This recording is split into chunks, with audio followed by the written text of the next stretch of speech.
Hey everyone, welcome back to another episode of Thriving with Rachel and Dr. Lou. Today I want to talk a little bit about verbiage, how we talk to ourselves, and the impact that that has on our experiences, whether we really know it or not.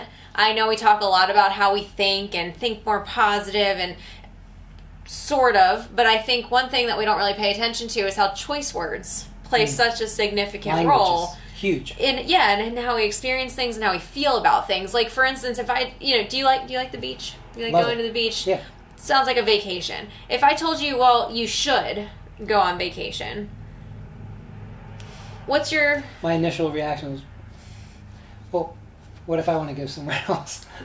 Even though you like the beach or you like vacation. Mm-hmm. It gives this vibe of, ooh, I don't want... Like, there's this initial resistance. Same thing, and when we talk to ourselves that way. If I say I should, clean my kitchen, or I should do my laundry, you kind of miss the end goal, right? Yeah. Vacation, in my suggestion of you should go on vacation, would be the end goal, and you just said you liked vacation. Right. The verbiage, the transition to getting there, impacts that experience that makes you resist it, though. Mm-hmm. Same thing with doing the laundry. To be honest, I don't really like doing laundry, but I like clean clothes. Yeah. Right? So changing the verbiage, instead of saying I have to do laundry, I want clean clothes, right? I want to wear... I love the smell after they come out of the dryer. Right. They have those sheets or whatever. That make it really nice. I love it. But that's the part I'm looking for, right? So really being mindful of how I talk to myself in this example is so important. I don't think we notice too often how frequently the verbiage that we use impacts us negatively. It's so automatic, right? It's stuff that we just say all the time, repetitively, and we don't, we've always talked about mindfulness and tuning into our thoughts, but I don't know that we actually notice our thoughts. I think we notice when we're talking either positively or negatively, but not as specific as you're getting to right now. Like, what are the actual words that you're using to talk to yourself, and how do they come across? Like, if you were to share that thought with somebody else, how would it sound? Right. Would you even use those words with somebody else? Right. I think we would be hesitant. I agree. And I think if we're more aware of it, then it gives you the power to change it and to then eventually change your experience with it, right? I mean, another phrase that came up a lot for me this week is can I versus how can I? If I were to ask you, can you change a tire? You'd probably just be like, yeah. But that doesn't give me anything. How can I invest in the actual experience around changing a tire? When we're not as confident, let's say you didn't know how to change a tire, but you needed to. If you asked yourself, can I change this tire? It would be, no. And then you're with a pop tire. Versus, okay, how can I change a tire as I'm typing it into YouTube to try to figure it out? Right. Or call my friend or whatever it might be, right?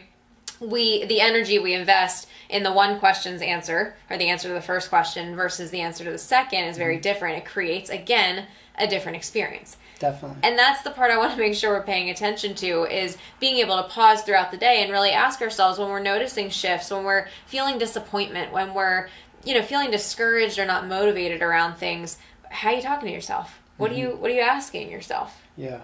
I love the idea of the question that you're pointing out, the can versus how can you, because, when we talk about helping people thrive, there is an implied perception and assumption that what we believe is everyone can thrive, no matter what.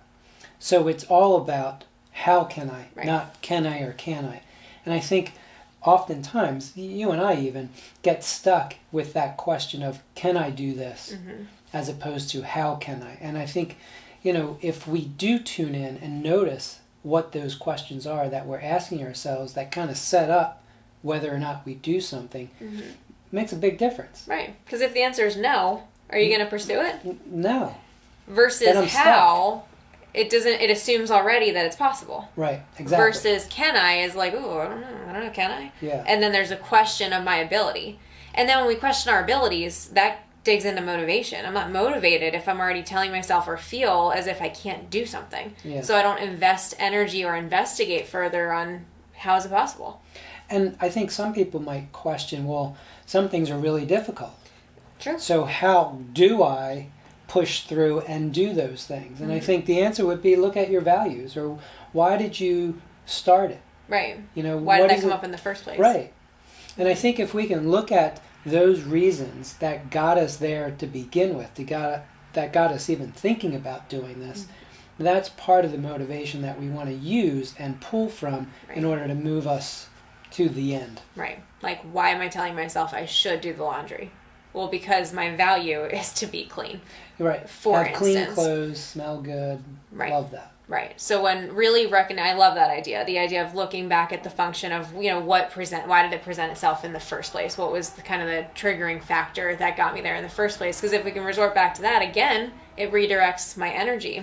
Exactly. And what I'm investing in that moment. Actually can create energy. It can, yeah. And momentum, I think, which then motivates you to actually complete tasks and follow through with things that are then in line with your values, which is ultimately our goal.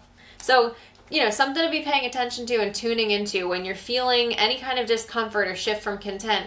You know, check in with yourself about how you're talking to yourself about certain things. Are you encouraging yourself, or are you questioning your ability? Are you demeaning yourself and saying, I should do these things? Or are you saying, what's the purpose behind this, and kind of fueling that action? So really check into that this week. And we'll see you guys next week. Take care.